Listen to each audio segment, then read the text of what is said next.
আসসালামু আলাইকুম। কেমন আছেন বন্ধুরা? আশা করি ভালো আছেন সবাই। আমার এই শহরের ছোট্ট এই বাড়িটাতে একটা ছোট্ট আম গাছ আছে।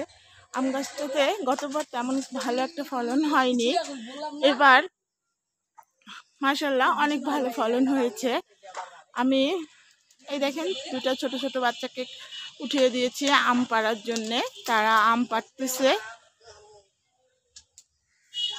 আমগুলো গাছে ঝুলতেছে। আপনারা দেখতে পাচ্ছেন কি না আমি জানি না, তবে আপনাদেরকে একটু দেখানোর চেষ্টা করতেছি আমি।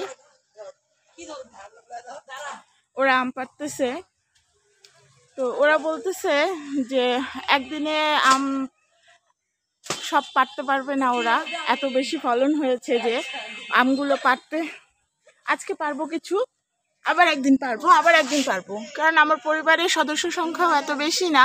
আমার ছোট ছোট দুইটা নাতি নাতনি মেয়ের ঘরের।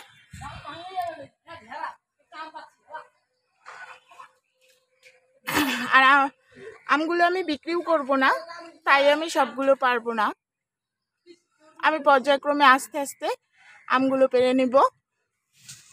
আমার শহরের এই এক টুকরো বাড়িতে আমি গ্রামীণ একটা স্বাদ পাওয়ার জন্যই এসব করছি। আমি গায়ের মেয়ে, গ্রামকে তো অবশ্যই ভালোবাসি, ভালো লাগে, কিন্তু ভাগ্যক্রমে শহরে এসে পড়েছি, কিন্তু গ্রামটাকে ভুলতে পারিনি।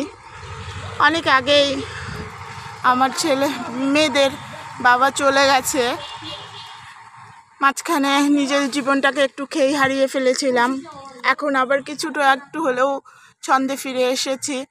আমি এসব নিয়ে ভালো থাকার চেষ্টা করি। আসলে বোঝেনি তো, অভাবী মানুষের কেউ পাশে থাকে না। অনেকটা স্ট্রাগল করেই, লড়াই করে, অনেক প্রতিকূলতার মধ্যেই বেঁচে থাকতে হয়। বেঁচে আছি আল্লাহর রহমতে।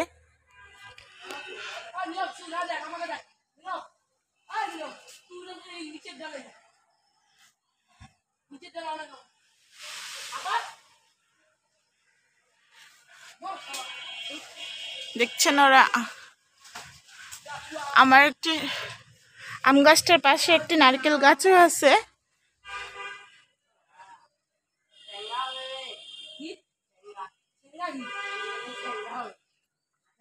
দেখেন ওরা আর কিছু আম পাড়ছে, আর এই আমগুলো ওরা গাছ থেকে পেড়ে নামালো। আমগুলো খুব সুস্বাদু, মিষ্টি ভোগ আম।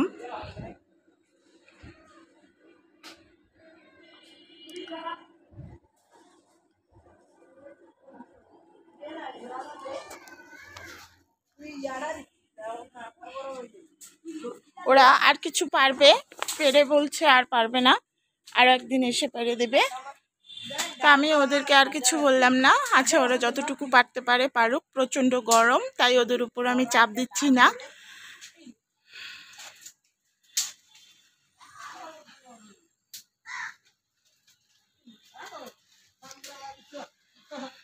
ভালো থাকবেন সবাই।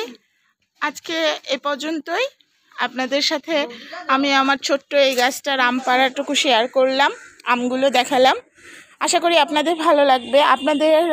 আপনারা যদি দেখেন আমারও ভালো লাগবে। কেমন লাগলো আমাকে কমেন্ট করে জানাবেন। আর যদি ভালো লেগে থাকে তাহলে প্লিজ আমার চ্যানেলটাকে লাইক, কমেন্ট, শেয়ার করে দেবেন। আল্লাহ হাফেজ।